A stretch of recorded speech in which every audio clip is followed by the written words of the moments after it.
सकाळ सकाळच मम्मीने झोपेचं खोबरं केलं. मम्मी सांगते लवकर समुद्रावर तशीच फ्रेश झाली आणि डायरेक्ट चेहऱ्याला सनस्क्रीन थापताप केली आणि मग चहा घेऊन निघाली समुद्रावर. नमस्कार, मी जान्हवी. तर आज आमच्याकडे मच्छी घेतलेली म्हणून मम्मीने मला लवकरच उठून बोलवलं समुद्रावर. तितक्यात मम्मी त्यांनी मच्छी वगैरे सगळी निवडून वगैरे ठेवलेली. मम्मीला बोली बोंबील नंतर लाव, आधी पहिला चहा पिऊन घे. मम्मी खाली उतरून बघितलं तर काय सगळी मच्छी निवडून झालेली, फक्त धुवायची बाकी होती. धुवायला पण मम्मी ते वगैरे माणूस केलेला. मग ते झाल्यानंतर मम्मी बोली की तू वर जा, मी तुला बोंबले आणून देते, ती लावायला घे.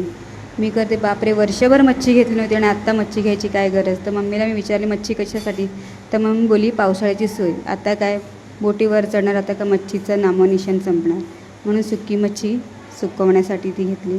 मम्मी बोलली की कोलंबी घे आणि वर जाऊन साफ कर. मग ती कोलंबी थोडीफार साफ केली. मम्मी बोलते ती ठेव आता आणि मग आपली बोंबली आहे ती लावायला घे. मग बोंबली फटाफट लावायला घेतली.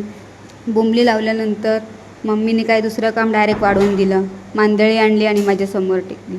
आता सांगते मांदळी लाव. मग काय बोंबली लावल्यानंतर फटाफट मांदळी लावायला घेतली. खूपच गरम करत होतं. मग जिजीने आणलेलं थंड. मग जिजी आधी बोली की मांदळी ठेव आणि आधी अगोदर थंड पी. थंड पिल्यानंतर इतकं जीवाला बरं वाटलं की काय सांगू. मग ते थंड पिल्यानंतर परत लागली कामाला.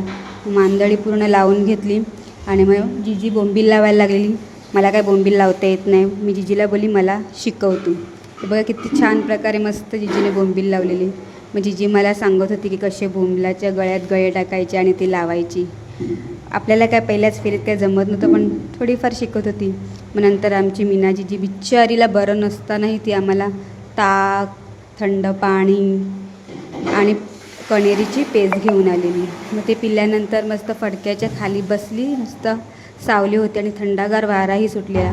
मग ते झाल्यानंतर जे मी कोलंबी साफ केलेली त्याचे सोडे बनवण्यासाठी मम्मी त्यांनी मस्त ते धुवून वगैरे घेतले आणि मी ते सुकट टाकले. मग सुकट टाकल्यानंतर ऑलमोस्ट आमचं काम झालेलं. मग ते झाल्यानंतर सगळं सामान वगैरे घेऊन आम्ही निघालो घरी आले. अंघोळ वगैरे केली, फ्रेश वगैरे झाली आणि आमचा कावळा तर रोजच येतो प्रारंभाला हाक मारण्यासाठी. जेवायचा टाईम झाला की तो आलाच. मग त्याला जेवण वगैरे दिलं, पाणी पण दिलं आणि मग नंतर मी केलं आता मी जेवायला बसते, कारण मला पण खूप भूक लागलेली. मस्त जेवायला ओले बोंबील, कर्दी फ्राय, ऑमलेट आणि बटाटा फ्राय. मग ते झाल्यानंतर बरं आता थोडा वेळ आराम करते. आराम करायचं काय, पण हा प्रारंभ त्याची मस्ती कुठे संपते. मी त्याला बोलली बापरे आता मला झोपू दे, मी खूपच थकले, चला बाय, भेटूया नेक्स्ट व्लॉगमध्ये.